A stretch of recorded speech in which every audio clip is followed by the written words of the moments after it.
We're going to be taking a look at the new Mufasa the Lion King teaser trailer. So this is the live action, fully animated, but appearing live action.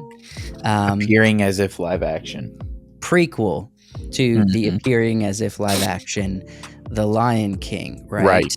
So we're going to, it just dropped like yesterday. So we're going to react to it, and then we're going to give our critical analysis afterwards. We're going to break down our thoughts, and so stick around for that. Let's go ahead and jump into this.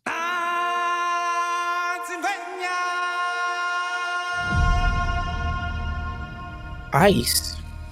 I know. This story begins far beyond the mountains and the shadows. On the other side of the light.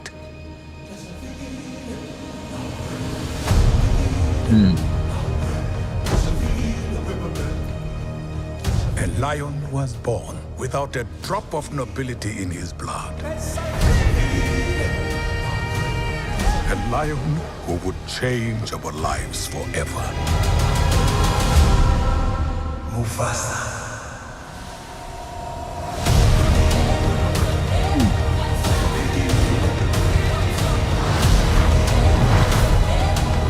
The earth will shake. Destiny awaits you.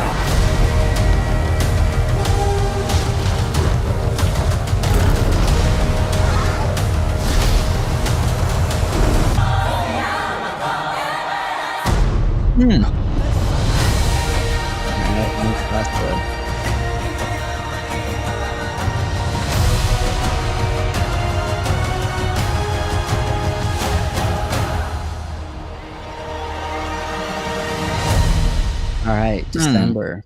All right, so we have a bit to wait on this. What's your first impressions of this trailer here?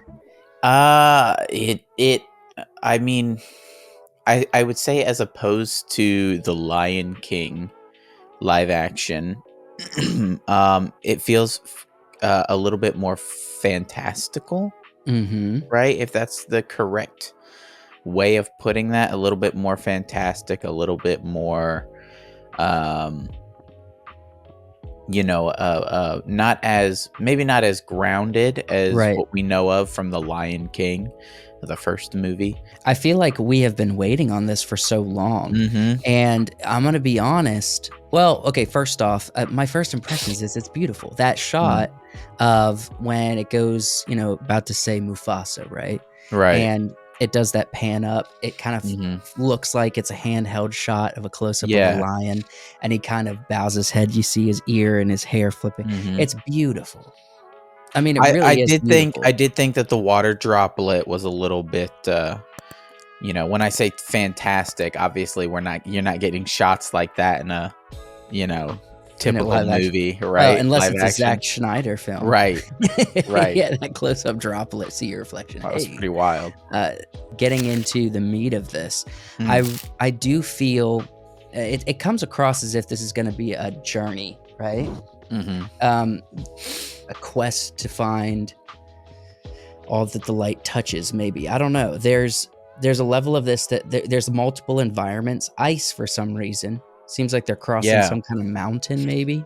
I thought it was interesting that they mentioned a lion without a drop of royal nobility. A lion was born without a drop of nobility in his blood.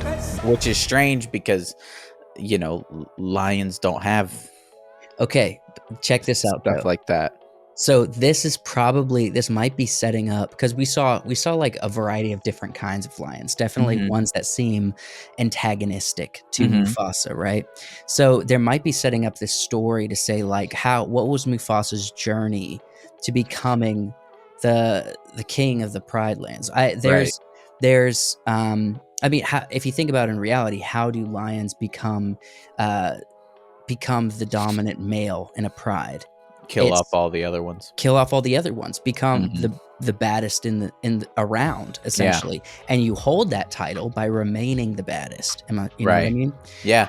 And so I think there's probably a journey here. He probably started as a nobody, and then through a series of events, he becomes the baddest. He's the reacher of the lion world. You know what I mean? I'm definitely I was, you they say Mufasa. When you think Mufasa, you think James Earl Jones. You think that deep voice. I was waiting for a voice, right? I was waiting for a Mufasa voice. Right. But we didn't get that in the trailer. It does I think the interesting part to me, the reason I kind of leaned towards this maybe a little bit more than say just The Lion King is because it's a different story, a new story, and Sure. one that you can take kind of as much license and liberty with as you want and make it sort of as different from the original as you want, as opposed to something like the live action Lion King, which kind of has to be the Lion King cartoon. To be fair with it, it was in some ways a shot-for-shot live-action remake of the 2D animated cartoon. Which, kind of hurts itself because the original has so much, or the reason people didn't enjoy the live action is because the expression in their faces isn't there the way it is in the cartoon. But I think something like this, where you're not comparing it to anything else, has a chance to be somewhat decent. So let's toy with this idea for a second. We know that the first one was apparently the highest grossing animated movie of all time. Yeah. I think it was just because it's the Lion King and people were curious. Do you think this has any chance of reaching those kind of numbers? Because if we're being honest, a business move, this is why Disney's doing this, is because the first one was so successful financially. Because I think almost everybody watched the live action remake and thought, it's lacking something. I feel like everybody felt that way. So we might not be as jazzed up. Just because it made a ton of money doesn't mean that people came away with it being like, I want more. Right. So what do you think is the chances this has to be the success Disney is expecting it to be? I mean, honestly, if I'm being rational about it, chances are pretty low in my estimation. It's going to come down to the content of the movie, because the movie looks fine. Like, it as much as a completely 3D rendered fake environment, fake animal thing can look, it looks cool, it looks fun. We've seen stuff like this before. So it'll really come down to the content. And we didn't get much of what the story is, much of who the characters are from this trailer. Obviously we see at least what appears to be Zazu and Rafiki in this trailer. I think this is going to be a word of mouth kind of movie. I don't think as many people are showing up. There's going to be a lot of kids that want their parents to take them to see this.